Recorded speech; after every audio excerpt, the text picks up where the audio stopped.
কিছুদিন আগে আমির হামজা এক জায়গায় ওয়াজ করছে, খাদিজাতুল কুবরার পুরা জীবনী পড়লাম। জীবনে এক ওয়াক্ত নামাজ পড়েননি, একটা রোজা রাখেননি, জীবনে একদিনের জন্য পর্দায় থাকেননি, জীবনে একটা হজও করেননি, একটা টাকা যাকাতও দেননি। এ বক্তা বলেছে মা খাদিজাতুল কুবরা রাদিয়াল্লাহু তাআলা আনহা জীবনে নামাজ পড়ে নাই। ওর চাইতে মূর্খ বক্তা আসমানের নিচে জমির উপর আর নাই। বাংলাদেশের একটা আন্তর্জাতিক মিথ্যাবাদী আছে, আন্তর্জাতিক চাপাবাজ আছে। এটা ভারসাম্যহীন এক কাফেলা, এর নাম হলো আমির হামজা। যে মা খাদিজা এক ওয়াক্ত নামাজ পড়েনি, মা খাদিজা একটা রোজাও করেনি, মা খাদিজা একদিনও পর্দার মধ্যে ছিল না, মা খাদিজা হজও করেনি, একটা টাকা যাকাতও দেয়নি, তারপরও আল্লাহ তাআলা তাকে সালাম দিয়েছে, বেহেশতের মধ্যে আল্লাহ একটা ঘর বানিয়ে দিছে। এইটা আমির হামজা বলার পরে ফেসবুকে সেই সমালোচনা। যারা জানে না তারা তো সমালোচনা করবেই। এখন কতগুলো ফেসবুক মুক্তি হচ্ছে, জোরে কোন কথা ঠিক কিনা? এখন এইটা দেখে কেড়ে খাদিজার শানে এরকম বেয়াদবিমূলক উচ্চারণ করলো। আসলে মা খাদিজা কখন মারা গেছে আপনারা তো জানা লাগবে। আল্লাহ রাসূল যে মেরাজ করেছেন, মেরাজ করার কিছুদিন আগে মা খাদিজা দুনিয়া থেকে বিদায় নিচ্ছে। তাহলে মা খাদিজা যখন বিদায় নিল তখন নবী নামাজই পায়নি, নামাজ পাইছে মেরাজের রজনীতে 5 ওয়াক্ত। তাহলে খাদিজা মারা গেল কখন? নামাজ পাওয়ার আগে না পরে? তা আগে যদি মারা যায় নামাজ কোথায় পড়বে? হিজরির 2য় সালে আল্লাহ তাআলা রোজা দিছে। নবী মক্কা থেকে মদিনায় হিজরত করার 2 বছর পরে আল্লাহ রোজা ফরজ করেছে। এখন আপনারা বলেন খাদিজা যখন মারা গেল তার কত বছর পরে? 3 বছর আর 2 বছর, 5 বছর পরে আল্লাহ রোজা দিল। তাহলে খাদিজা রোজা কোথায় করবে? জাকাত আইছে একই, রোজার বছরই জাকাত, তাহলে খাদিজা জাকাত কোথায় দিবে? হজ আইছে একেবারে হিজরতের 9ম বছরে হজ ফরজ, তাহলে খাদিজা হজ কোথায় পাবে? আপনার বলেন খাদিজার সময় পর্দার কোনো আইনই ছিল না, তাহলে খাদিজা পর্দা কেমনি করবে? এইগুলো না বুঝে বক্তারও বলা দরকার, বিশ্লেষণ করে ব্যাখ্যা করে। বক্তা হয়তো পরে ব্যাখ্যা করেছে, কিন্তু ওই ব্যাখ্যা পর্যন্ত যায়নি, ওটা আবার ইউটিউবেররা কাটিং করে ছাড়ে দিছে। দরকার কি করে ছাড়া দিয়েছে? কাটিং করে ছাড়া দিচ্ছে। আর জনগণ ওরে বাবা রে। এখন যে কোরআন থেকে আপনারা আলোচনা শুনবেন, ওয়াজ শুনবেন, তাফসির শুনবেন, তারপর আমার 2-1টা চুটকিও শুনবেন, আমার কোনো কথা কোরআনের বাহিরে না। প্রত্যেকটা জিনিস বোঝানোর জন্য এখন তুলে দেওয়ার কথা ছিল 10টায়, দিতে দিতে রাত 10:30 পার করে দিয়েছেন। এখন এতদিন পর এমনি তো 23 সালে আইসা ঘুরে গেছি, জোরে কোন কথা ঠিক কিনা? আপনাকে মনে আছে? আয় আয়, কি আফসোস যে আপনারা আমাকে দাওয়াত দিলেন, অথচ আমি আসলাম ঠিকই, আমাকে মাহফিলে উঠতে দেওয়া হলো না। শেষ পর্যন্ত একজন কান্নাকাটি করে বলেছিল, হুজুর আইসে যখন খালি মোনাজাতটা করে যাক। এই মোনাজাত চলবি না। আমি মোনাজাত করতে পারিনি। কোনো প্লেয়ার খেলবারে সে যদি না খেলে ফেরত যায়, তার কলিজার যে কি কষ্ট হয়। খালি 23 সাল থেকে অপেক্ষা করতেছিলাম, আল্লাহ হায়াতের জিন্দেগিতে একটা বার কি আমাকে ওই জায়গায় যাওয়ার তৌফিক দিব না? তো আল্লাহ তাআলা এই বছর আমাকে সে তৌফিক দান করেছে। আপনারাও কষ্ট করে বসে এবং দাঁড়িয়ে থেকে কথাগুলো শুনতেছেন। অত্যন্ত গুরুত্বপূর্ণ তথ্য নির্ভর আলোচনা করতে হবে, জোরে কোন কথা ঠিক কিনা? হ্যাঁ, এই জন্য এই দুটার আবার কি হলো, সাথে সাথে কি হলো? মানুষ বসার জায়গা পাচ্ছে না, আর এরা বসে জায়গা ছেড়ে দেয়। আবার আসবে কেন? আপনারা বলতেছেন পেশাব। এই আল্লাহর কোরআন একটা কেজের উপর দেন তো, একটা মাদ্রাসার মাহফিল কেজে একটা কোরআন শরীফ নাই।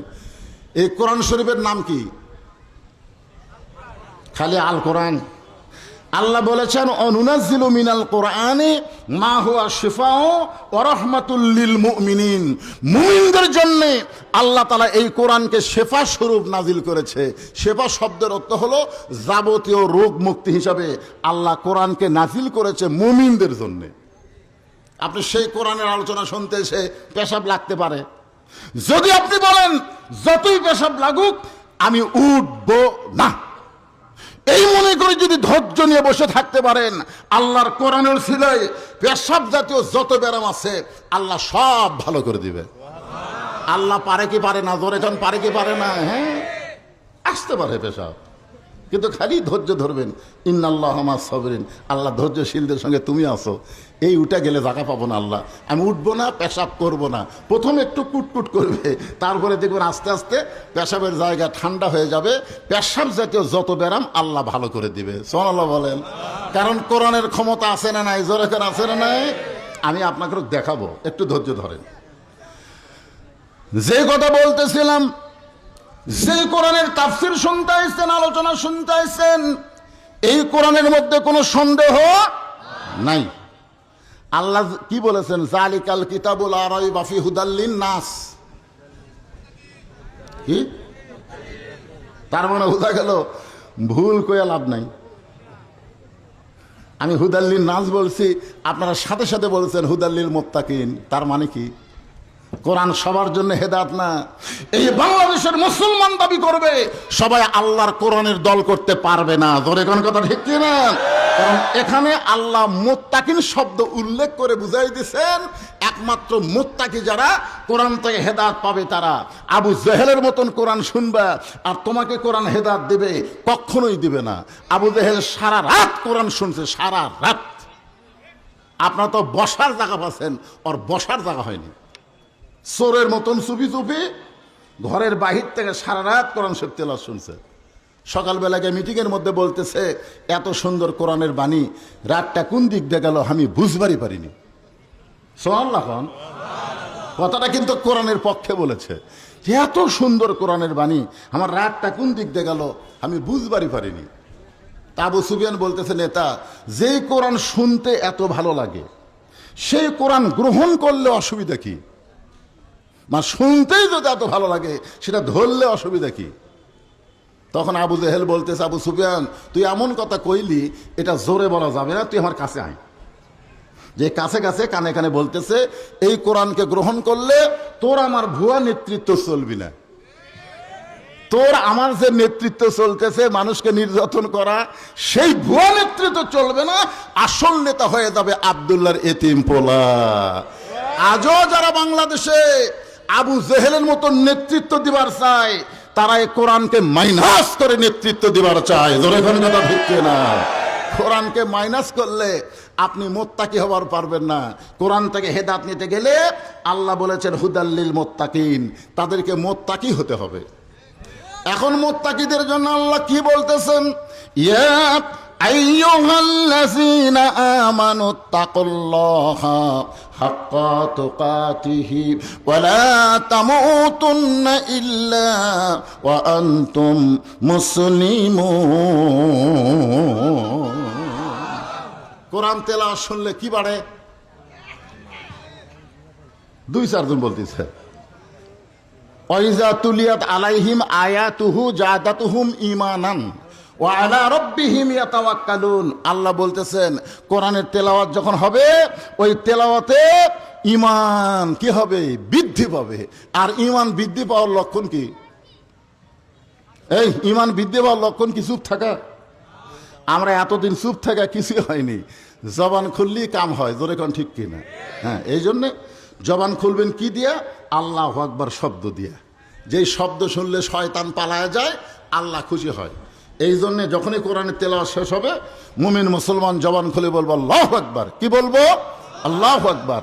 আল্লাহ বলতেছেন, যারা আমাকে বিশ্বাস স্থাপন করেছো তাদের 1 নম্বর আমল হচ্ছে আত্তাকুল্লাহ, 2 নম্বর আমল হচ্ছে হাক্কা তুকাতিহি, আর 3 নম্বর কথা হলো ওয়ালা তামুতুন্না ইল্লা ওয়া আনতুম মুসলিমুন, তোমরা মুসলমান না হয়ে মরো না। আমরা মুসলমানের ঘরে জন্ম নিয়ে কি হয়ে মরবো?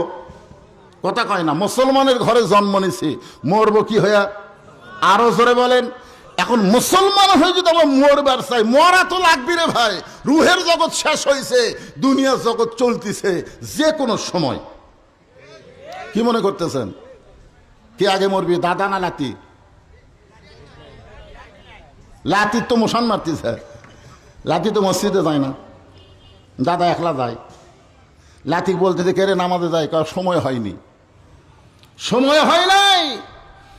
বাংলাদেশে আমরা বহু দেখলাম দাদা নাতির জানাজায় অংশগ্রহণ করছে। জোরে ঘন কথা ঠিক কিনা? এই জন্যে অতীত হয়ে গেছে রুহের জগৎ, দুনিয়ার বর্তমান জগৎ চলতেছে, যে কোনো সময় আমাদের মৃত্যু হবে। আল্লাহ বলতেছেন মরা লাগবেই। তবে এই মৃত্যুটা যেন মুসলমান হিসাবে হয়। আল্লাহ বলেছেন মুসলমান না হয়ে মরো না। এখন মুসলমান হয়ে যদি আমরা মরতে চাই, তাহলে আল্লাহর কোরআন থেকে হক কথাগুলো হজম করার শক্তি আপনাদের আছে ভাই? আল্লাহ বলেছেন ওয়াতাওয়াসাউ বিল হক, হক কথা বলতে হবে, হক পথে চলতে হবে, ঈমান নিয়ে যদি মরবার চাই। আল্লাহ বললেন যারা আমাকে বিশ্বাস স্থাপন করেছো, এখানে যত মানুষ আমরা বসে আছি, দাঁড়িয়ে আছি, আমরা সবাই আল্লাহকে বিশ্বাস করি। করি কি করি না? করেন না? কিভাবে করেন? সাহাবীরা বলল ইয়া রাসূলুল্লাহ, আল্লাহকে বিশ্বাস করার সাইজ কি? আল্লাহকে বিশ্বাস করার চেহারা কিরকম? আল্লাহ রাসূল বললেন ইকরার বিল লিসান, তাসদিক বিল জানান, আমল বিল আরকান। এরই নাম হলো ঈমান। জবানে বলতে হবে লা ইলাহা ইল্লাল্লাহ, শুধু জবানে বললে হবে না, তাসদিক বিল জানান, কলিজার মধ্যে ঈমানের জায়গা দেওয়া লাগবে। আপনি জবানে সারা জীবন লা ইলাহা ইল্লাল্লাহ বলেন, আপনার কোনো সমস্যা হবে না, কিন্তু এইটা যখন কলিজার মধ্যে জায়গা দিবেন, নানা রকম বিপদ আপদ মুসিবত আসবে। আল্লাহ রাসূল বললেন বেলাল, তোমার আগে খাদিজা ঈমান গ্রহণ করেছে, আবু বকর ঈমান গ্রহণ করেছে, ও বেলাল তোমার আগে আলী ঈমান গ্রহণ করেছে, আব্দুর রহমান ইবনে আউফ ঈমান গ্রহণ করেছে, কিন্তু বেলাল কেউ ঈমান গ্রহণ করার জন্য আল্লাহ কোরআনের আয়াত নাজিল করে নাই, আর তুমি ঈমান গ্রহণ করার সঙ্গে সঙ্গে আল্লাহ তাআলা কোরআনের আয়াত নাজিল করেছে। বেলাল বলতেছে ইয়া রাসূলুল্লাহ, আমি ঈমান গ্রহণ করার সঙ্গে সঙ্গে আল্লাহ কোরআনের আয়াত নাজিল করলো। রাসূল বলেন আয়াতটা হলো ইন্নাল্লাযীনা ক্বালু রাব্বুনাল্লাহু সুম্মা ইসতাকামু তাতানাজ্জালু আলাইহিমুল মালায়েকা আল্লা তাখাফু ওয়া লা তাহজানু ওয়া আবশিরু বিল জান্নাহ। রাসূল বলেন বেলাল, যারা তোমার আগে ঈমান গ্রহণ করছে তাদের ঈমান গ্রহণ করাতে আল্লাহ আয়াত নাজিল করেনি, তোমার ঈমান গ্রহণ করাতে আল্লাহ আয়াত নাজিল করার কারণ হলো ওরা সবাই স্বাধীন। এর আগে যারা ঈমান গ্রহণ করছে সবাই কি স্বাধীন, আর তুমি হলা গোলাম।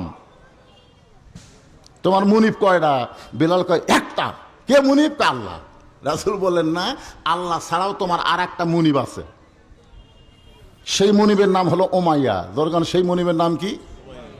একদিন হযরত বেলাল বললেন, মুনিব, উট দুম্বা গাধার ঘরে থাকতে আমার কষ্ট হয়, উট দুম্বা সারা রাত পেশাব পায়খানা করে, এই দুর্গন্ধে গোয়াল ঘরে থাকতে আমার কষ্ট হয়, আমার জন্য কি ভালো কোনো জায়গা থাকতে দিবেন না যেখানে আমি একটু আরামে ঘুমাতে পারি? বেলালের মুনিব বলতেছে, বেলাল তোর কথা শুনে আমার হাসি লাগতেছে, আমার কাছে উট দুম্বা গাধার দাম আছে, তোর দাম আমার কাছে নাই। বেলাল দেখতেছে কি সমাজ চলতেছে, যেই সমাজে উট দুম্বার দাম আছে কিন্তু বেলালের দাম নাই। কি সমাজ! হযরত বেলাল মানুষের অধিকার পাওয়ার জন্য দিনের বেলা ঈমান গ্রহণ করতে পারে নাই। সবাই যখন ঘুমায় গেছে তখন বেলাল চুপি চুপি আল্লাহর নবীর হাতে ঈমান গ্রহণ করেছে। রাসূল বলেন, বেলাল নিজ থেকে ঈমানের কথা প্রকাশ করো না, তবে ঈমানটা কলিজার মধ্যে রাইখা দিবা, কেউ যেন কোনো কিছুতেই তোমার ঈমানটা টের না পায়। বেলাল সঙ্গে সঙ্গে বললেন, ইয়া রাসূলুল্লাহ, কেউ যেন আমার ঈমানের খবর না পায়, তবে আপনি শুনে নেন, যদি দুনিয়ার মানুষ আমার ঈমানের খবর পায় আমার জীবন যাবে, কিন্তু এক মুহূর্তের জন্য আমি ঈমান ছাড়ব না। এক ওয়াক্ত নামাজ পড়েনি, খালি ঈমানের কলেমা গ্রহণ করার সাথে সাথে বেলালের ঈমান এমন পোক্ত হয়ে গেছে, দরকার হলে জীবন যাবে কিন্তু ঈমান হারা হব না। আল্লাহ রাসূল দোয়া করলেন, বেলাল তোমার কথার উপরে আল্লাহ যেন তোমাকে কবুল করে, ধরে কান আমিন। বেলাল আসতেছে আর চিন্তা করতেছে যে আমি তো উট দুম্বা গাধার ঘরেই থাকবো, এই দুর্গন্ধের মধ্যে, এই মনে করে গোয়াল ঘরের দরজা খুলে তাকায় দেখে গোয়াল ঘরের উট দুম্বাগুলো সবাই দাঁড়িয়ে আছে, কেউ পেশাব পায়খানা করেনি। সুবহানাল্লাহ বলেন না কেন? আচ্ছা বলেন কেন করেনি?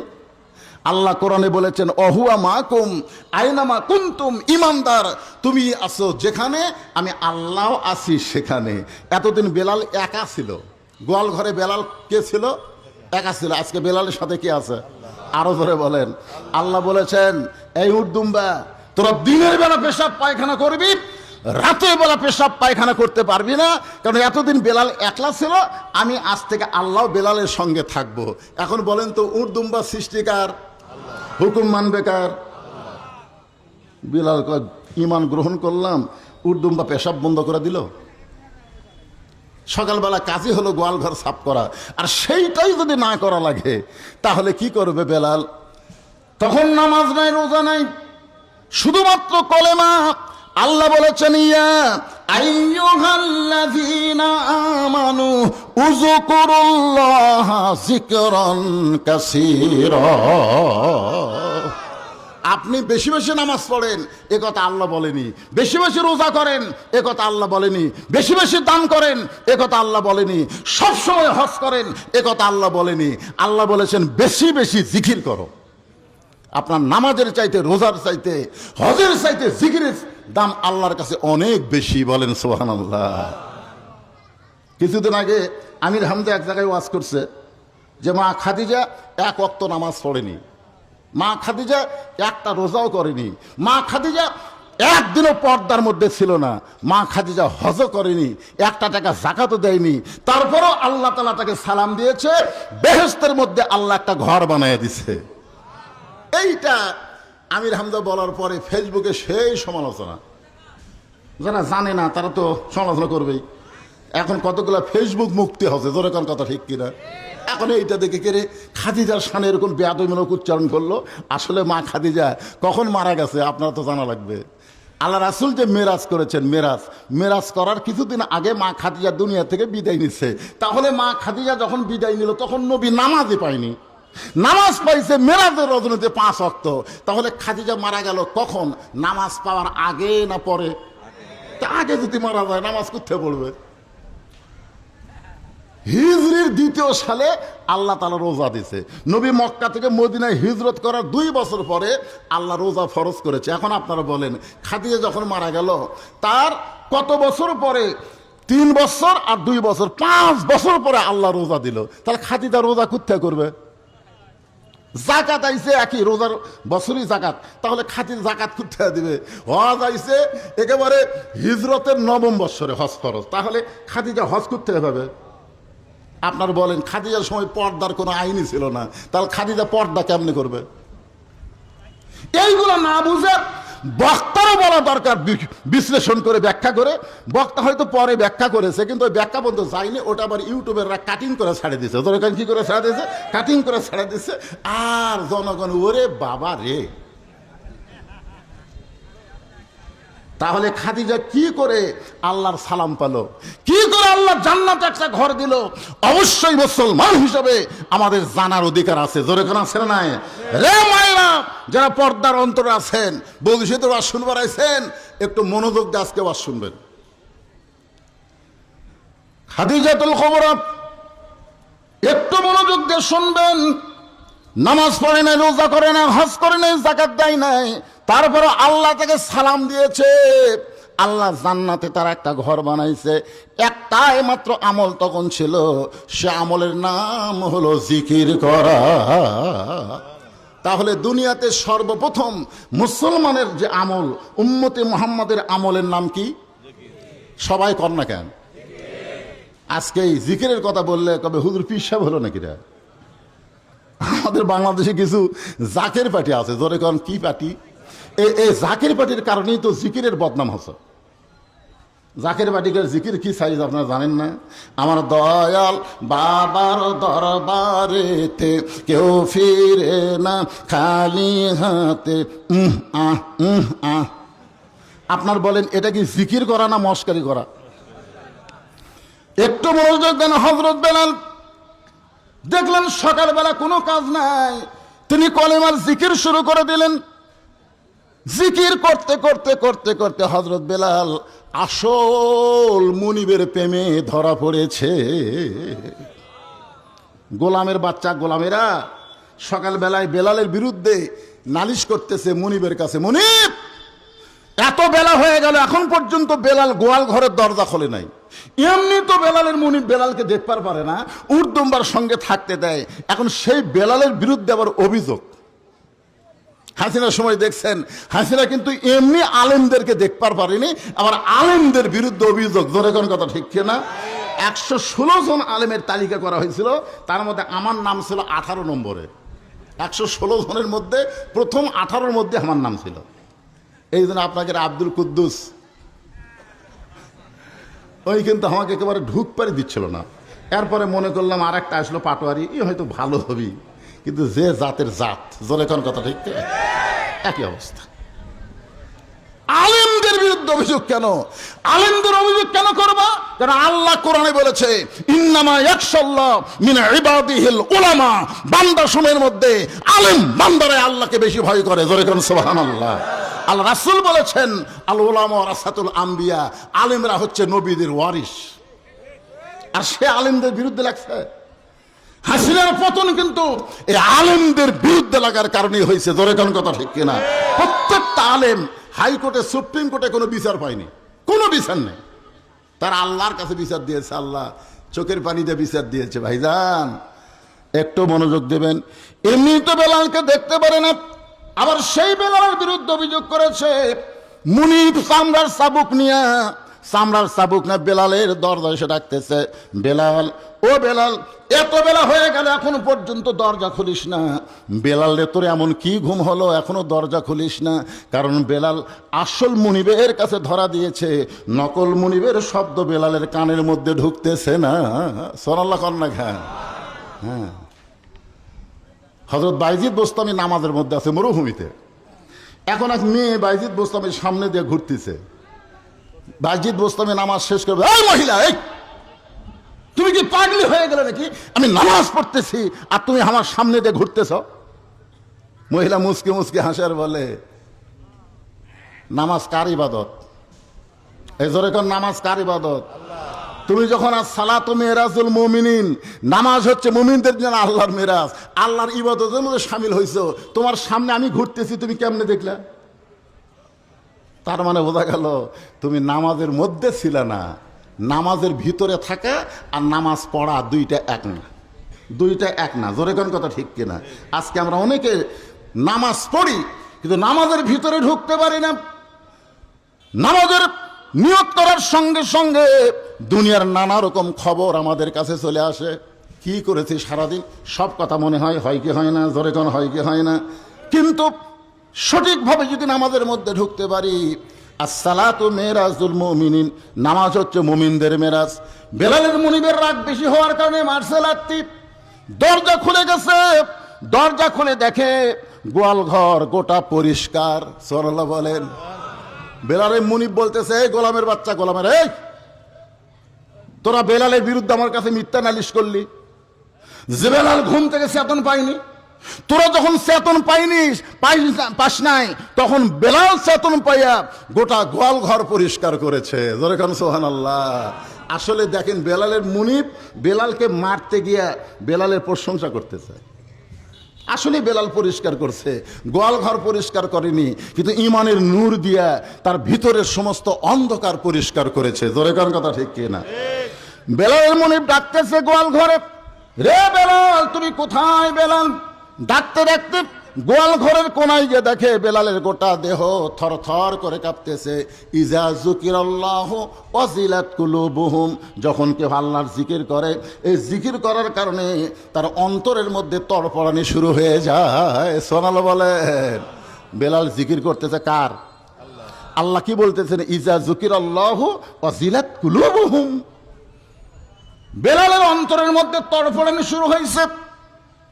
বারবার বেলাল বলে ডাকতেছে, বেলাল কোনোই কথা কয় না।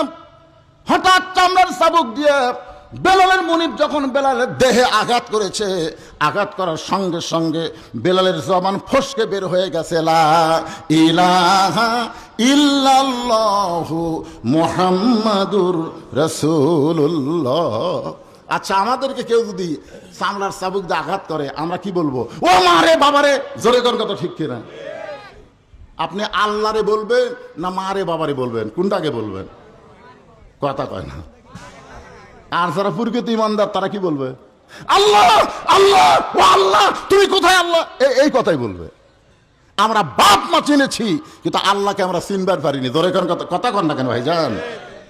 তো বেলালের গায়ে যখন আঘাত করেছে, বেলালের জবান ফসকে বের হয়ে গেছে, ভিতরে যা আছে সেটাই বার হবে। জোরে করার কথা ঠিক কিনা? আজকে যে যেমন মানুষ মাইক পালে দেখবেন সে তেমন বক্তব্য দেয়, তেমন বক্তব্য দেয়, কোরআন হাদিসের বিরুদ্ধে কথা বলে যাচ্ছে, আমরা কিছুই বলতে পারতেছি না। একটু মনোযোগ দিয়ে শোনেন, যে বস্তার মধ্যে সোনা আছে, বস্তার মুখ খুললে সোনাই বের হবে, আবার যে বস্তার মধ্যে ছাই আছে, মুখ খুললে ছাই বের হবে। জোরে কোন কথা ঠিক কিনা? বেলালের ভিতরে কি আছে? হ্যাঁ, যেই মাত্র জবান খুলেছে বের হয়ে গেছে লা ইলাহা ইল্লাল্লাহু মুহাম্মাদুর রাসূলুল্লাহ। বেলালের মুনিবের হাত থেকে চাবুক পড়ে যায়, গোটা দেহ থরথর করে কাঁপতেছে আর বলতেছে, বেলাল রে, তুই আমার মুনিব হইয়া আমার শত্রুর দলে কখন ভর্তি হলি? তুই আমার গোলাম হইয়া আমার শত্রুর দলে কখন ভর্তি হলি? বেলাল বলতেছে, গভীর রাত্রে। বেলালের মুনিব ওমায়ে বলতেছে, গভীর রাত্রে যখন ঈমান গ্রহণ করছিস, দুনিয়ার কেউ জানে না, তুই ঈমান ছেড়ে দে, আমি তোকে গোলামি মুক্ত করব, এবং এই গোয়াল ঘরের মধ্যে যত উট দুম্বা রয়েছে আমি সব তোকে পুরস্কার হিসাবে দিয়ে দেব। আপনারা বলেন তো, ইমানের পাওয়ার আছে না নাই? যখন আছে না নাই? সব পুরস্কার দিবার চাই, কিন্তু বেলাল কি উত্তর দেয়? যে গোটা দুনিয়া আমার দিলেও আমি ইমান হারা হতে পারবো না। বেলালকে সারাদিন ধরে মারছে, সারাদিন ধরে মারার পরে সারা রাত বেলালের বুকের উপরে পাথর চাপা দিয়ে রাখছে। এরপরও বেলাল যখন ইমান হারা হয় না, সকালবেলা বেলালের জিব্বা টেনে বের করে ওই জিব্বার মধ্যে পেরেক মারছে। এরপরও বেলাল আল্লাহর জিকির করতেছে। এর নাম হলো ইমান। সেই ইমানদারকে লক্ষ্য করে আল্লাহ বলতেছেন, আত্তাকুল্লাহ, ভয় করতে হবে কার? এই জোরে কান, ভয় করতে হবে কার? আল্লাহর ভয় যখন মুসলমানের কলিজায় আসবে, এটা কিন্তু বর্তমান সমাজ দেওয়া হবে না। বর্তমান সমাজে আমরা আল্লাহর ভয় করে মসজিদে জোহরের নামাজ পড়তে চাই। আপনাকে এখানকার বলতেছি না, গুরুদাসপুরের মডেল মসজিদের কথা বলতেছি। গুরুদাসপুর মডেল মসজিদ আপনি জোহরের নামাজ পড়বেন সামনে কাতারে, কিন্তু সমস্যা হলো আপনার পায়ে 2000 টাকার জুতে আছে।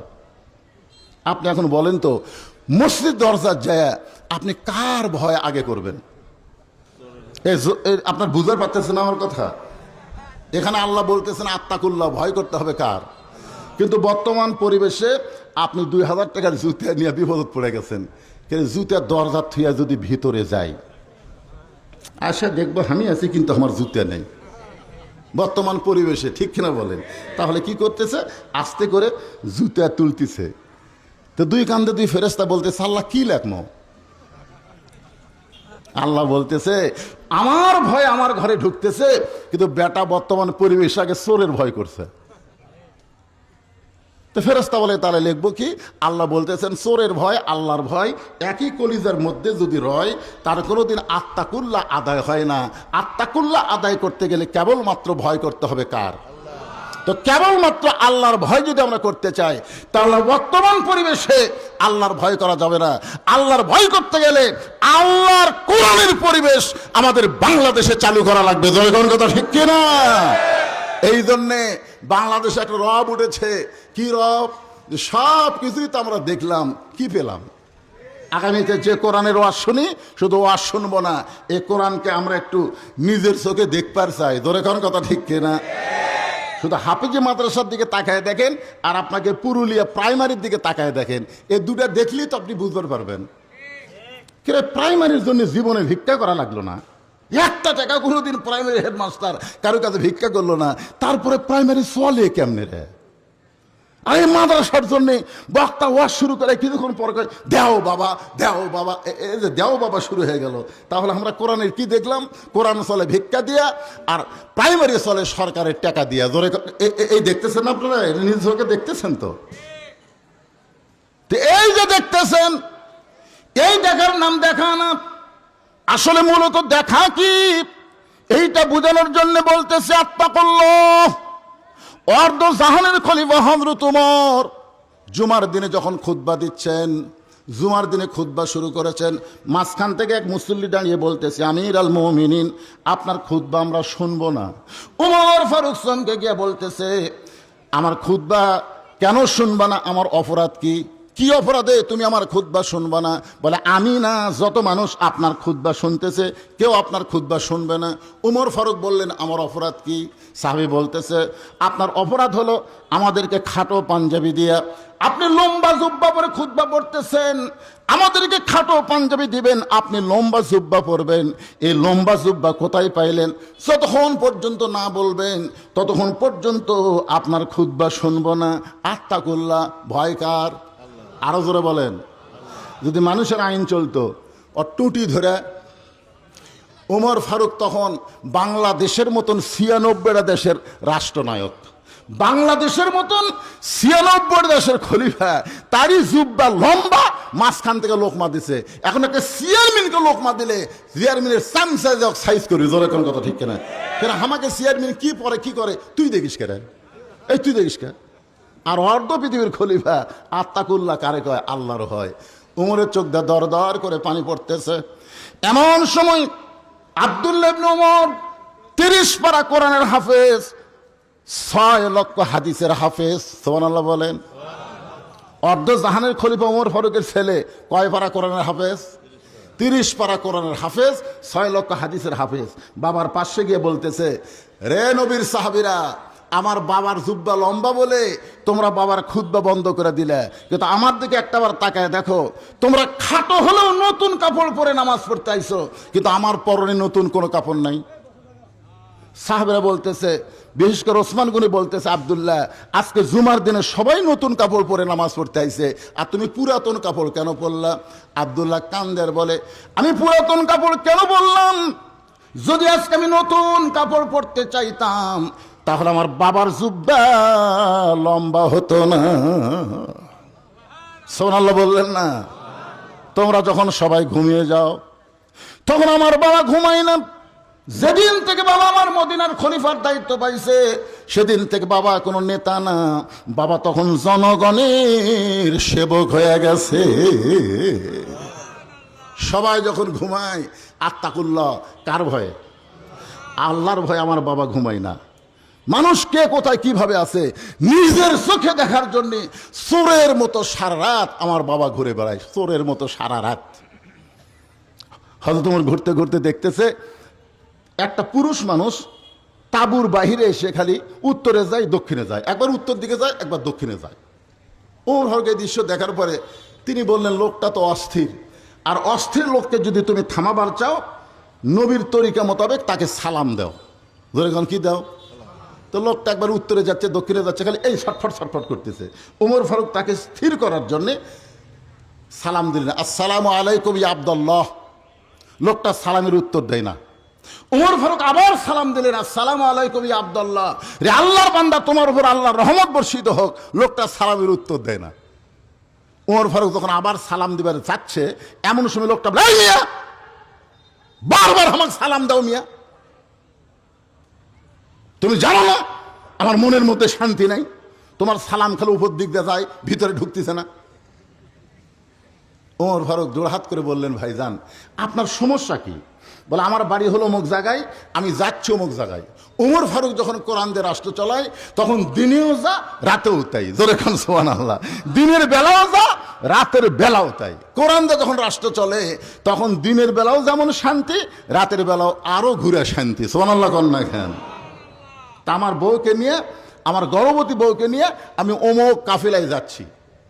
এই মাঝ রাস্তা আমার গর্ভবতী বউয়ের প্রসব ব্যথা শুরু হয়েছে। আর বউটা যখন প্রসব ব্যথায় কাতরাকাতি শুরু করছে তখন আমি তাঁবু টাঙ্গাইয়া আমি অস্থির হয়ে ঘুরতেছি। এই মুহূর্তে আমি ধাত্রী পাই কোথায়? আমি কখনো উত্তরে যাই দক্ষিণ যাই, মিয়া আমার মধ্যে যন্ত্রণা আর খালি সালাম দাও। ওমর ফারুক মুস্কে হেসে বললেন, ভাইজান ইন্নাল্লাহা মা'আস সাবিরিন, ধৈর্যশীলদের সঙ্গে আল্লাহ রয়েছে, তুমি একটু ধৈর্য ধরো, আমার কাছে ভালো ধাত্রীর খবর আছে। সুবহানাল্লাহ কোন। এক দৌড়ে বাড়িতে গেলেন, বাড়িতে গিয়ে ডাক দিলেন, আব্দুল্লাহর মা। যে আব্দুল্লাহর মা বলে ডাক দিছে, সঙ্গে সঙ্গে ওমর ফারুকের বিবি দরজা খুলে দিস। ওমর ফারুক চুম করছে, কে গো? আমি রাতের বেলা মানুষের দুঃখ কষ্ট দেখবার যাই, আমি মনে করছিলাম 2-3 বার ডাক দিলেও তুমি চেতন পাবা না, এই গভীর রাত্রে আব্দুল্লাহর মা বলতি দরজা খুললা কারণ কি? বলে আপনি যেদিন থেকে মানুষের দুঃখ কষ্ট রাতের বেলা দেখা শুরু করছেন, আমি সেই রাত থেকে সারা রাত দরজায় দাঁড়িয়ে দাঁড়িয়ে আমি আল্লাহর কাছে দোয়া করে, আল্লাহ আমার স্বামীকে তুমি হেফাজত করো, জোরে কোন সুবহানাল্লাহ। আপনি মানুষের দুঃখ কষ্ট নিজের চোখে দেখবেন, আর আমি বউ হইয়া ঘুম পারবো, আপনি সেই বউ আমাকে পাঠান। আমি আমার বউরে বহুদিন কইছি ওয়াজ করে রাত্রিবেলা বাড়িতে আসবো। আমি মনে করছিলাম হয়তো ওমর ফারুকের বইয়ের মতন আমার বউ হবে। আল্লাহর কোরআন আমার সামনে, কোনোদিন আমার বউকে আমি চেতন পাইনি। যতদিন আমার মা জীবিত ছিল, বিশ্বাস করেন আমার মাকে কোনোদিন ডাকা লাগেনি। আমার জুতার শব্দই মা বুঝবার পারে। রাত 2টা হোক 3টা হোক, আমি মার জানলার ডাক হাঁটা যাতি, মা বলে বাবা বউ যান ডাক দিস না বাবা, আমি চেতন আছি। মা যখন দরজা খুলে দেয়, আমি একদিন পায়ে পড়ে বললাম, মা কোনোদিন আপনাকে ডাকা লাগে না, আপনি দরজা খুলে দেন, চেতন কেমনে পান? মা বলতেছে তোর বউ ঘুমানোর আগে আমাকে বলেছে আজকে তুই ওয়াজ করে বাড়িতে আসবি। এইটা শোনার পরে দুনিয়ার কোনো মা ঘুমাতে পারে না, দুনিয়ার কোনো মা ঘুমাতে পারে না। আজকে যাদের মা নাই তারা বুঝতেছে 23 সালের 25 ডিসেম্বর আমার মা দুনিয়া থেকে বিদায় নেওয়ার পর আমি বুঝতেছি যারা বাবা নাই, যার মা নাই, এই দুনিয়াতে তার আর কেউ না আছে। কথা কন আছে? আর যাদের বাপ মা আছে তারা বুঝবার পারতেছে না। বাপ মা যতদিন জীবিত থাকে সন্তান বুঝবার পারে না। দাঁত থাকতে মানুষ দাঁতের মূল্য দেয় না, চোখ থাকতে মানুষ চোখের গুরুত্ব বোঝে না। যখন দাঁত পড়ে যায়, চোখ চলে যায়, তখন বোঝে চোখ আর দাঁতের গুরুত্ব কি। জোরে কোনো কথা ঠিক? বাপ মা আছে তো বুঝবার পারতেছেন না। একের বইয়ের কাছে বইয়ের মা বসে আছে, উনি এখন বলতেছে আম্মা আম্মা আমি বাজারত যাচ্ছি, আপনি ডাব খাবেন না গ্লুকোজ খাবেন? আম্মা, কি মাকড়াজ উচ্চারণ, আম্মা। তো বউ বলতেছে আমার মা ডাবও খায় গ্লুকোজও খায়, দুটাই খায়। তখন বলতেছে আম্মার জন্য ডাব গ্লুকোজ দুটাই আনবো। এই বলে ব্যাগ না বের হচ্ছে, দেখে দরজাত মা খাড়া হয়ে আছে। ওই মা দেখার পরে নজর নিচের দিকে করছে। মায়ের মুখের দিকে তাকালে, বাবার মুখের দিকে মহব্বতের নজর দিলে আল্লাহ হজের সওয়াব দেয়। সুবহানাল্লাহ খান দেখেন। আর এই শয়তান কি করছে, মারির দিকে তাকে হাঁটতেছে। মা কয় কে রে বা, আমি দরজাত কখন থেকে দাঁড়ায় আছি, তুই একটাবার আমার দিকে তাকাস না। গত সপ্তাহে 10 টাকার পান কিনে দিছিস, পান কিন্তু ফুরে গেছে, আজকে আমার জন্য 10 টাকার পান আনবি। ছেলে বলতেছে এই জন্যই তো তাকাই না, খালি খাই খাই। মা 10 টাকার পান চাই, খালি খাই খাই। আর শাশুড়ির জন্য ডাব আনবে, গ্লুকোজ আনবে। এরকম বেটা নামক পাটা আছে না নাই? জোরে কোন আছে না নাই? আল্লাহ কোরআনে বলেছেন ওয়াকাদা রাব্বুকা আল্লা তা'বুদু ইল্লা ইয়াহু ওয়া বিল ওয়ালিদাইনি ইহসানা। আল্লাহু আকবার। একটু মনোযোগ দিয়ে শুনবেন। ওমর ফারুক দৌড়ে এসে দরজায় যেই মাত্র বললেন আব্দুল্লাহর মা, সঙ্গে সঙ্গে দরজা খুলে দিল। ওমর ফারুক বলেন আব্দুল্লাহর মা জান্নাতে যাবার চাও? তো বলে জান্নাতে যাবার চাই মানে? জান্নাতে যদি যাবার চাও তাহলে গরম পানি একটা প্রসব কিভাবে সন্তান ধাত্রীরা দুনিয়াতে আনে সেই ব্যবস্থা নেও। ওমর ফারুকের বিবি সব কিছু নিয়ে গভীর রাত্রে ওমরের সঙ্গে চলতেছে, তাবুর অপর পৃষ্ঠেতে ঢুকাইয়া দিয়া ওমর ফারুক লোকটাকে শুধু বলতেছে ইন্নাল্লাহ মা সাবিরিন, আল্লাহ ধৈর্যশীলদের সঙ্গে আল্লাহ আছে, আর অস্থিরতা ঘরে লাগবে না। ভালো ধাত্রী ঢুকছে। কিছুক্ষণ পরে বাচ্চা যখন প্রসব হয়, তখন ওমর ফারুকের বিবি বলতেছে এ আমির আল মুমিনিন, আপনার বন্ধুকে খবর দেন তার সন্তান এবং বিবি সুস্থ আছে। আপনারা তো সুবহানাল্লাহ করলেন, কিন্তু ওমর ফারুকের বউ যখন বলতেছে আমির আল মুমিনিন, উনি তখন অবস্থা কি? এই লোকটার অবস্থা কি যে সালামের উত্তর দেয়নি, পায়ের কাছে পড়ে বলতেছে আহারে আমি কত বড় বেয়াদব, আপনি 3-3বার সালাম দিলেন, আমি সালামের উত্তর দিলাম না। ওমর ফারুক বলতেছেন ভাই তুমি আল্লাহর কাছে বলো আল্লাহ যেন অধমকে মাফ করে দেয়, কারণ ঠিক মতো তোমার খোঁজ নিবার পারিনি বলেই তুমি অস্থির হয়ে গেছো। আব্দুল্লাহ বলতেছে রে দুনিয়ায় নবীর সাহাবীরা তোমরা আরামে সারা রাত ঘুমাও, কিন্তু আমার বাবার চোখে ঘুম নাই। যেদিন থেকে মদিনার খলিফা হয়েছে সেদিন থেকে আমার বাবার রাতের বেলা চোখের ঘুম নাই। মানুষগুলো কে কোথায় কিভাবে আছে নিজের চোখে দেখার জন্যে আমার বাবা একা একা ঘুরতেছে। হঠাৎ হযরত ওমর দেখতে পায় তাঁবুর মধ্যে আগুন জ্বলতেছে, আর 2টা বাচ্চা মা মা বলে কাঁদতেছে আর বলতেছে, মা আমাদের খুব ক্ষুধা লাগছে, মা তাড়াতাড়ি খাবার দাও। মা বলতেছে, গোশত সিদ্ধ হলেই তোমাদেরকে খাবার দেব। উমর ফারুক চিন্তায় পড়ে গেলেন, দুম্বার গোস্ত হলে বড়জোর 8 ঘন্টা লাগবে, উটের গোস্ত হলে বড়জোর 1 ঘন্টা লাগবে। এত গভীর রাত হয়ে যায়, এখনো পর্যন্ত গোস্ত সিদ্ধ হয় না। এটা কিসের গোস্ত? উমর ফারুক আস্তে আস্তে তাবুর নিকটে গিয়ে বললেন, মা তোমার 2টা সন্তান ক্ষুধার জ্বালায় কাঁদে, এখনো পর্যন্ত তোমার গোস্ত সিদ্ধ হয় না। মা এখনো পর্যন্ত তোমার গোস্ত সিদ্ধ হয় না, মা তুমি এমন কি গোস্ত সিদ্ধ করতেছ? মেয়েটা বলে, পথিক আমার বাড়ি হলো ইয়ামিন দেশে, আমি শুনতে পাইলাম মদিনার খলিফা ওমর অত্যন্ত ভালো মানুষ। ইয়ামিন থেকে খলিফা ওমর ভালো মানুষ জানার পরে আমার 2টা এতিম বাচ্চাকে নিয়ে আমি মদিনায় উমরের কাছে আসলাম। কিন্তু বিকেলবেলায় এত মানুষের ভিড়, এই ভিড় ঠেলে আমি উমরের কাছে কেমনে যাবার পারলাম না। নিয়ত করেছে আগামীকাল সকালবেলা উমরের দরবারে যাব, আগামীকাল সকালবেলায় উমরের দরবারে যাব। এই মনে করে রাতের বেলা আমার 2টা এতিম বাচ্চাকে বুকের মধ্যে নিয়ে আমি ঘুমাবার চাই, কিন্তু বাচ্চা 2টা ক্ষুধার জ্বালায় বারবার শুধু কাঁদতেছে। আমি এখন সান্ত্বনা দেওয়ার জন্যে পাতিলের মধ্যে পাথর আর পানি নিয়ে নিচে আগুন জ্বালায় বলতেছে, বাবা গোস্ত সিদ্ধ হলেই তোমাদেরকে খাবার দেব। আমার পাতিলে কোনো গোস্ত নাই, সিদ্ধ কেমনে হবে পথিক? আমি মা হয়ে যে কি বিপদে পড়েছি। আমার মনে হয় সকালবেলা পর্যন্ত আমার সন্তান 2টা বাঁচবে না। আত্তাকুল্লাহ, আল্লাহর ভয়ে হযরত উমর বলতেছে, মা তুমি একটু ধৈর্য ধরো, মা তোমার 2টা বাচ্চাকে তুমি একটু সান্ত্বনা দিয়া কোনো মতে জীবিত রাখার চেষ্টা করো, মা। এইবার হযরত উমর এক দৌড়ে বাইতুল মালের দরজায় আসলাম আসলাম বলে ডাক দিলেন। আসলাম দরজা খুলে বলে, আমির আল মুমিনিন এই গভীর রাত্রে আমার ডাকতেছেন, বলে খাবার একটা বস্তা আমার মাথায় উঠায় দে। আসলাম বলতেছে, ই আমির আল মুমিনিন আপনি হলেন আমির, আমি হলাম চাকর, হুকুম দেন কোথায় বস্তা নিয়ে যাওয়া লাগবে। ওমর বলে, আসলাম রে চাকর আর মুনিব না, চাকর আর মুনিব না। এই দুনিয়াতে তুমি আমার বস্তা মাথায় নিবার চাচ্ছ, কিন্তু হাসরের ময়দানে একজনের পাপের বোঝা কেউ মাথায় নেবে না। দে আমার মাথায় বস্তা উঠাইয়া দে। আসলাম অগলিল আমরি মিনকুমকে মানতে গিয়া খাবার বস্তা যখন মাথায় তুলে দিলেন, ওমর ফারুক বস্তা নিয়ে এত জোরে দৌড় মারতেছেন, পিছন দিক থেকে আসলাম বলতেছি, আমির আল মুমিনিন আপনি এত দূরে দৌড় মারলে আপনি পড়ে যাবেন, আপনার কষ্ট হবে। ওমর ফারুক বলে, আসলাম রে সময় মতো যদি পৌঁছবার না পারি তাহলে জাহান্নামের আগুনকে আল্লাহ উমরকে পুড়ায় ফেলবে।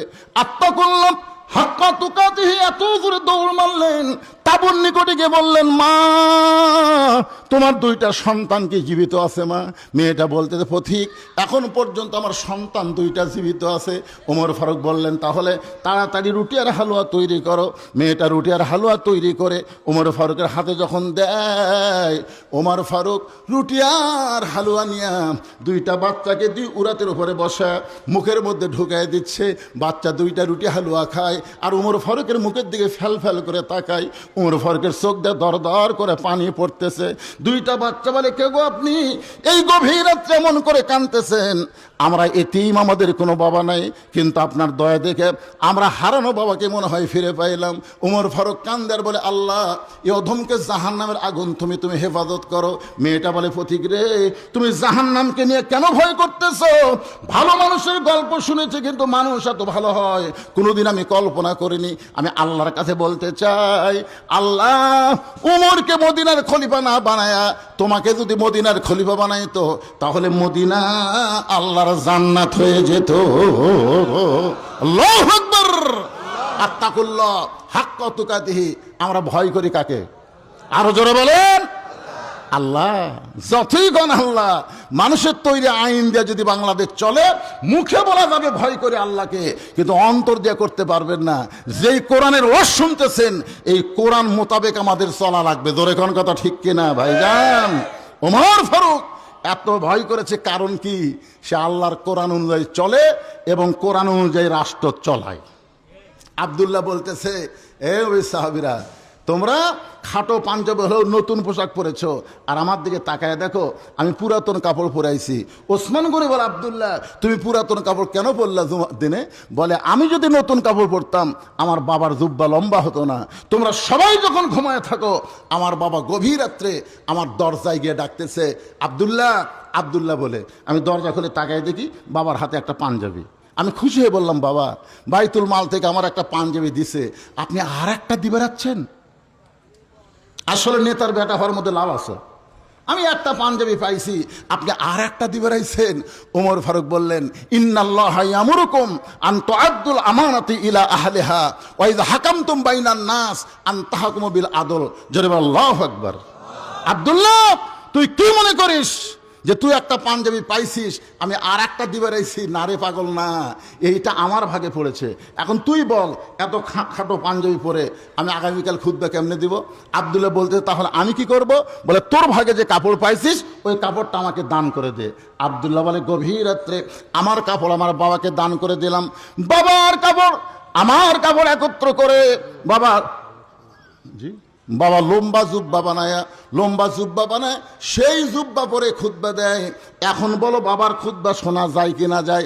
সমস্ত সাহাবীরা দাঁড়িয়ে বললেন, আল্লাহর কোরআন দিয়ে যখন রাষ্ট্র চলবে এমন ভালো মানুষকে নেতা হিসাবে পাওয়া যাবে। সুবহানাল্লাহ বলেন। আসলে ভাইজান, আপনাদের মধ্যে আমি মনে করছিলাম যে সব আদায় শেষ। আমি আব্দুল জলিলকে বলেছিলাম যে 10টার সময় আমাকে যদি টেজে দেয় 12টা পর্যন্ত ওয়াজ হবে, আদায় টাদায় যা আছে তুমি শেষ করে নিবা। কিন্তু এই যে মাঝখানে কিছু অতীতে আসার কারণে ও ঠিকমতো আদায় করতে পারেনি। আর শেষে তো বুঝতেইছেন মানুষের মধ্যে একটা ভাব এসে যায় যে ওয়াজ তো বহুই শুনতেছি, আজকাল শুনবার না পারলে কাল ইউটিউবে সার্চ দিলে এই ওয়াজগুলো পাওয়া যাবে। বুঝতেছেন না?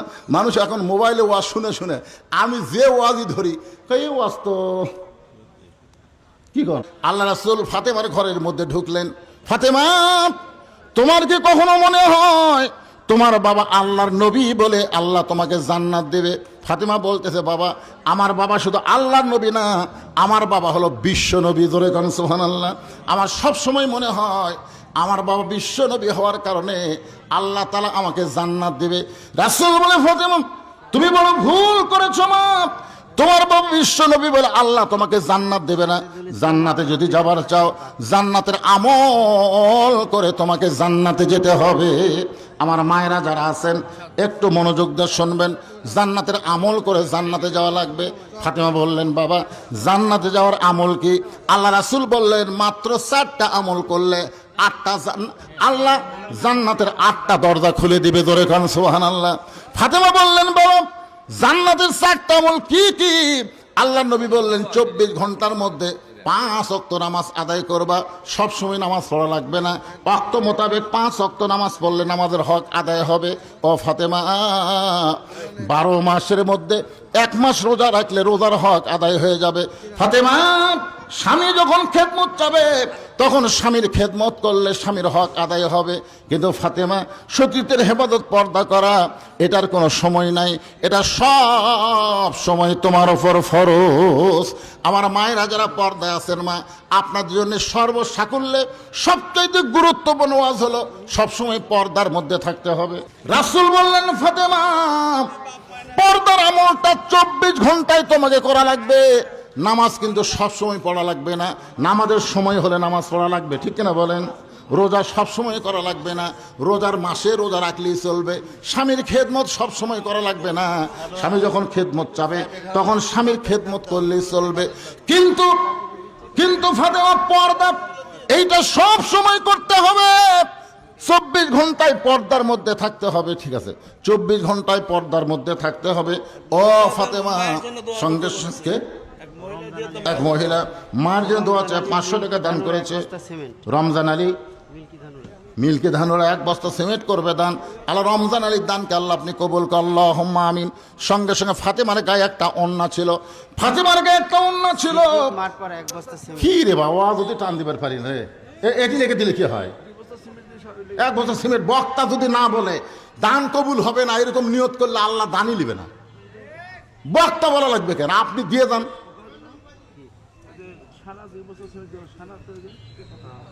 আপনারা এত দান এখনো পর্যন্ত তোলেনি, আর এই মাদ্রাসায় দান করে মাশাআল্লাহ, এত দান আগে আদায় করছে, মনে করছে আদায় শেষ, এত লোক যে দান করবে। কে দিল 2 বস্তা সিমেন্ট?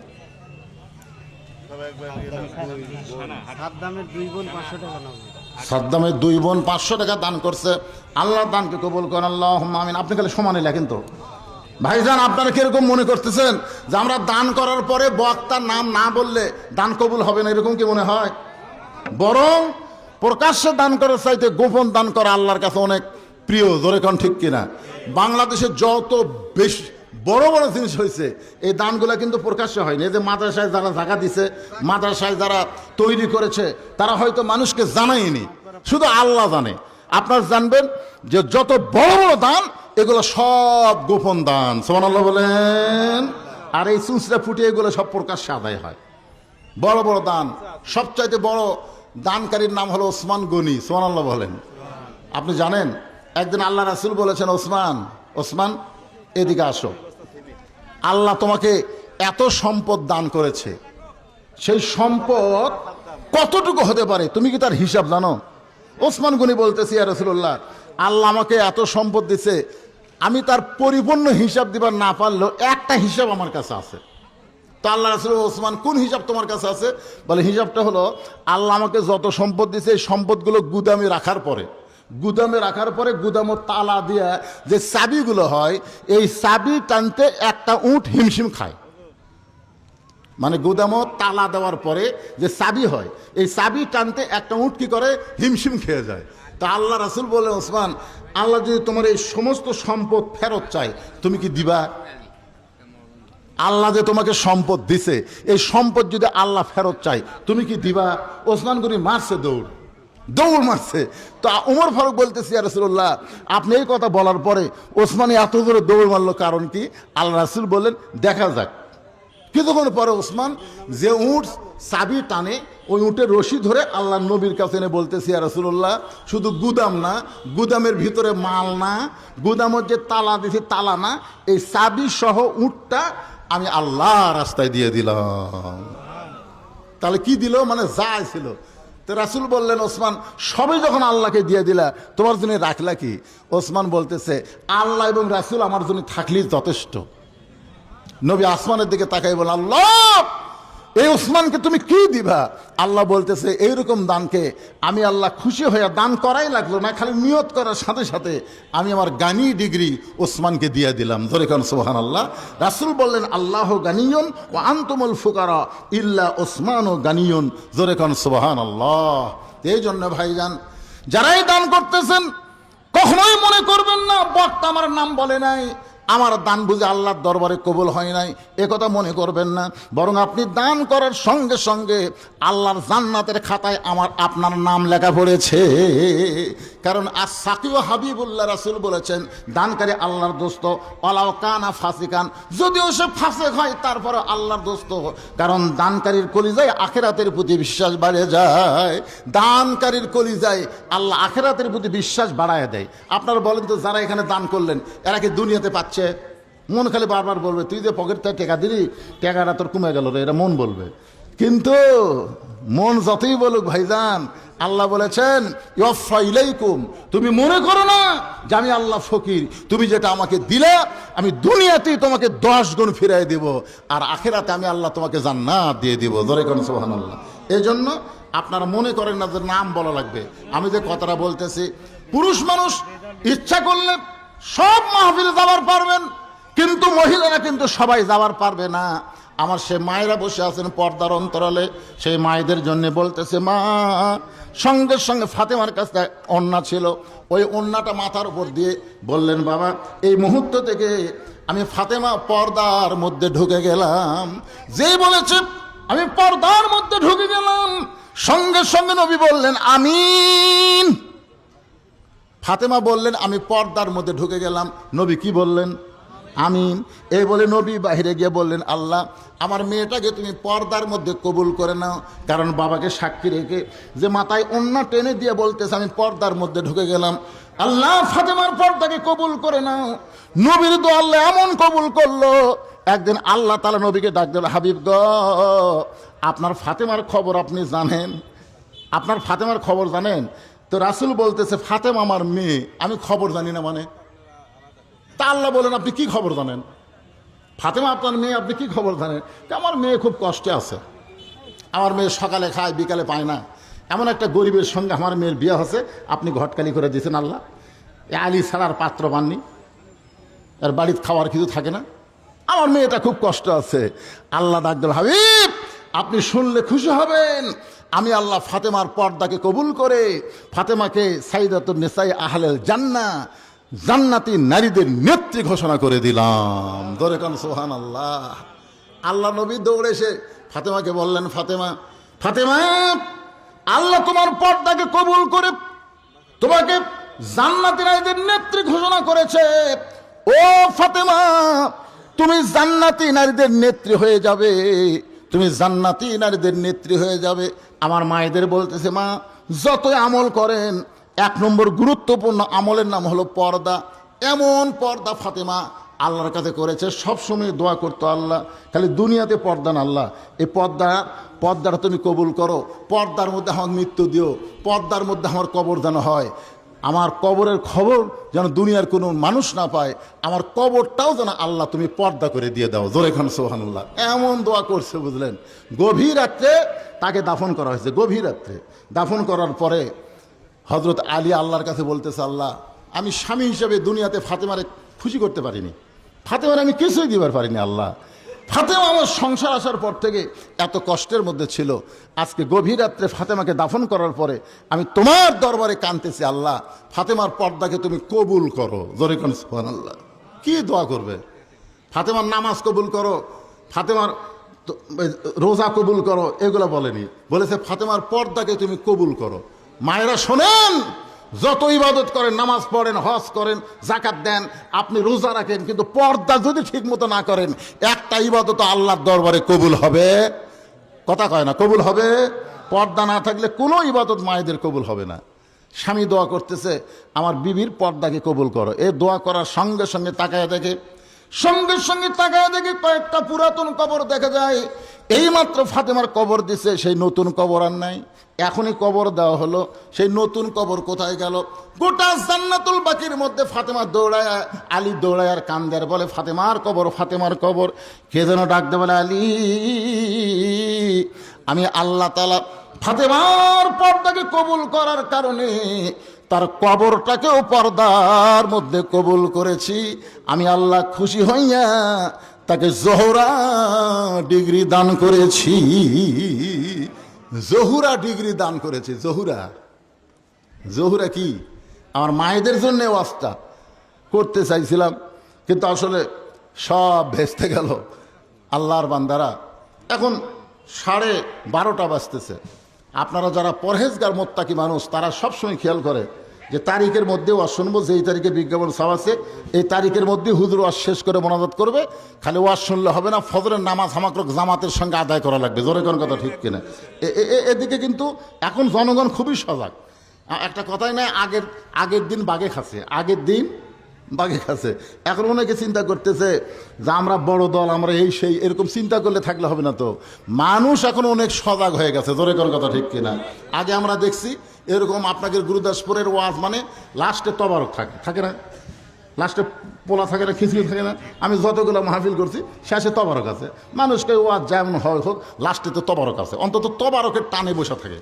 কিন্তু এখন মানুষ চালাক হয়ে গেছে, ওয়াজাটা গভীর রাত্রে তবারক খেলে আর পেট খারাপ করা যাবে না, কারণ এত রাত্রে তবারক আর তবারক থাকে না, আর গজব হয়ে যায়। জি, এই মাদ্রাসার ছাত্রের মা 500 টাকা দান করছে। এই মাদ্রাসার একজন ছাত্রের মা, ইমনের মা 500 টাকা দান করছে। আল্লাহ ইমনের মায়ের দানকে আল্লাহ কবুল করেন। সকলে বলে আল্লাহুম্মা আমিন। জিয়ারুলের মা মাঠপাড়া থেকে 500 টাকা বাকিতে দান করেছে। আমার মায়েদের বলতেছি, মা আপনারা সবসময় মাদ্রাসায় দান করবেন। ইয়াকুবের মা 3000 টাকা দিয়ে একটু দোয়া করে দেন। ইয়াকুবের মা আমার বোন, আপনার বোন, মাশাআল্লাহ 3000 টাকা দান করেছে। বোন না বলে ইয়াকুবের মা বলতেছে। আপনার একেবারে সহোদর বোন, যাই হোক, যারা তো বোন, বোন দান করেছে 3000 টাকা, ইয়াকুবের মা আল্লাহ দানকে কবুল করেন, জোরে বলেন আল্লাহুম্মা আমিন। এরকম মায়েরা যারা এখনো দান করতে পারেন নাই, এত রাত হয়ে গেছে তারপরেও আপনারা দান করতে পারেন নাই, সবসময় মাদ্রাসায় দান করবেন, সবসময় মাদ্রাসায় দান করবেন। আর আপনাদের এলাকায় আপনার যারা আছেন, আপনাদের সন্তানগুলো, এবারে কোনো ছাত্রের মাথায় পাগড়ি দেওয়া হলো না, ঠিক কিনা বলেন? পাগড়ি দেওয়া হয়েছে? এই কথা কন না কেন, পাগড়ি দেওয়া হয়েছে?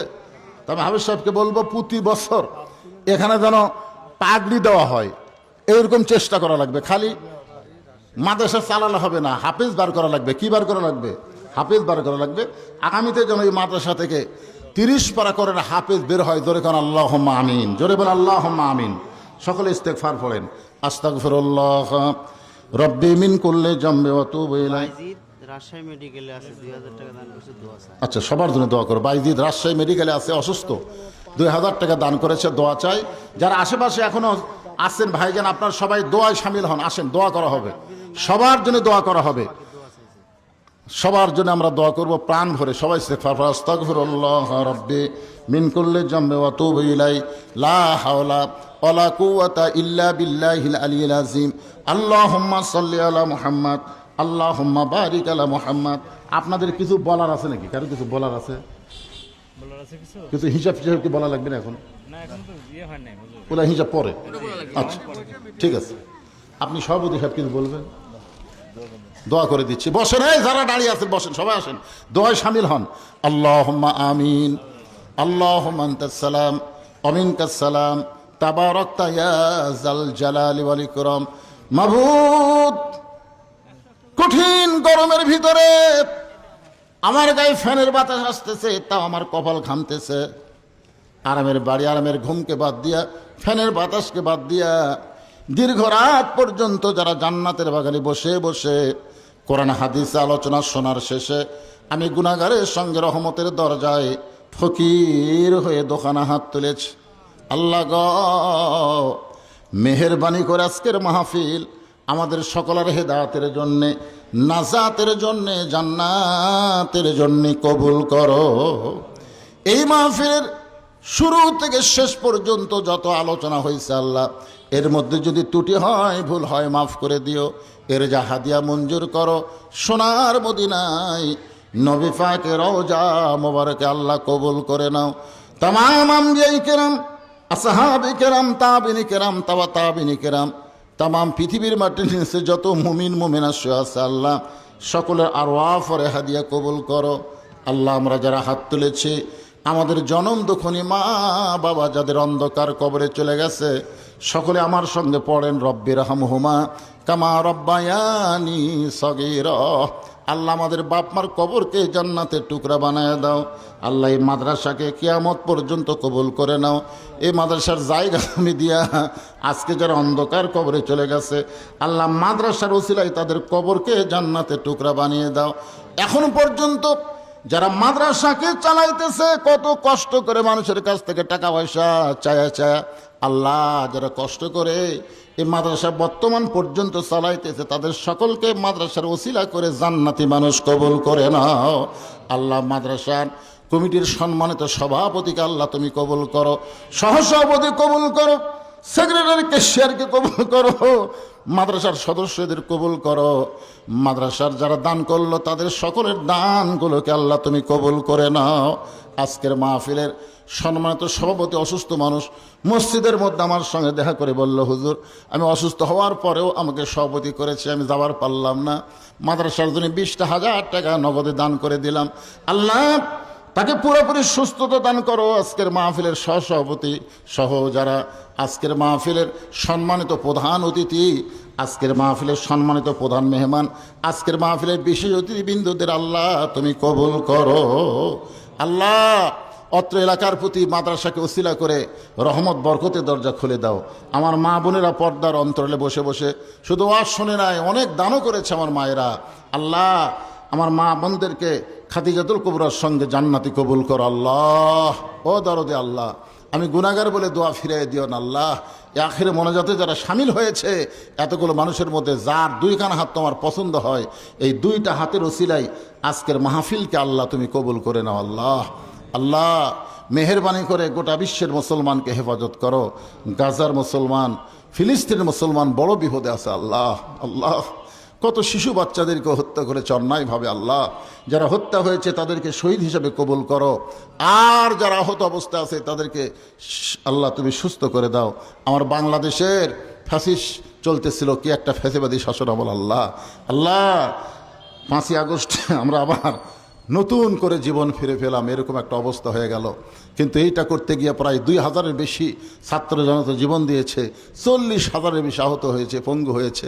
তাদের জন্য আমরা প্রাণ খুলে দোয়া করি, আল্লাহ তাদেরকে কবুল কর আল্লাহ।